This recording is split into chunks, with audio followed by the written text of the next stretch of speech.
Now अब हमारे दिमाग में आया होगा कि फंडामेंटल क्वांटिटीज से ये सप्लीमेंट्री यूनिट्स अलग क्यों रखे हैं. Why these two quantities are separated from fundamental quantities. Then it's answer is these two quantities that plane angle and solid angle are dimensionless. मतलब क्या, प्लेन एंगल को और सॉलिड एंगल को डायमेंशंस नहीं होती. जैसे फंडामेंटल क्वांटिटीज को, derived quantities को, सबको डायमेंशंस होती है. डायमेंशंस हमने अभी पढ़ा है. तो सप्लीमेंट्री के जो यूनिट्स है प्लेन एंगल और सॉलिड एंगल, उसको डायमेंशंस नहीं होती. दैट्स वाई उनको फंडामेंटल क्वांटिटीज से हमने अलग रखा है.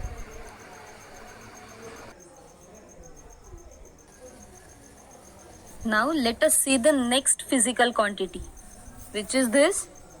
This is density. डेन्सिटीचा फॉर्म्युला काय आहे आपल्याला माहिती आहे. Density is equal to mass upon volume. Okay. Then मासची डायमेन्शन काय येईल, m1. मास आपण एकचदा घेतलाय, single time, that's why m1.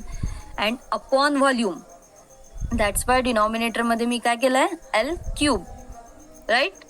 Volume मध्ये आपण क्यूब घेत असतो लेंथचा, that's why l cube. So collectively आपण त्याचे डायमेन्शन्स काय लिहिले, l to the power minus cube, m to the power 1 and 0 t to the power 0.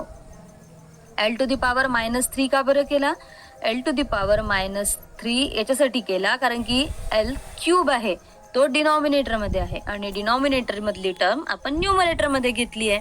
That's why आपल्या डायमेन्शन्स काय झाल्या, l to the power minus 3, m to the power 1 and t to the power 0. Because इथे टाइमचा काही role नव्हता. Okay. Then and t to the power 0 because इथे टाइमचा काही रोल नव्हता. ओके. देन याचं SI युनिट काय येईल, it's kilogram per cubic metre. Kilogram per cubic metre. त्याला लिहायचं कसं, kg per metre cube. It's a symbol. Okay. kg per metre cube हा त्याचा सिम्बॉल आहे. Now our next physical quantity is velocity. वेलॉसिटीला आपण स्पीड पण म्हणू शकतो. स्पीडच्या पुढची स्टेप एक वेलॉसिटी असते. सो आपण फॉर्म्युला लिहू शकतो, velocity is equal to distance upon time. Actually हा स्पीडचा फॉर्म्युला आहे, distance upon time. So distance कशामध्ये घेतो आपण, डिस्टन्स म्हणजे काय, लेंथ.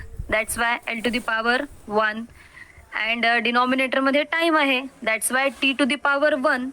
आणि कलेक्टिव्हली आपण काय लिहितो, स्क्वेअर ब्रॅकेटमध्ये l to the power 1, m to the power 0 and t to the power minus 1. Minus 1 का बरं, डिनॉमिनेटरमध्ये होता म्हणून, आणि मासचा काही रोल नाही म्हणून m raise to the power 0.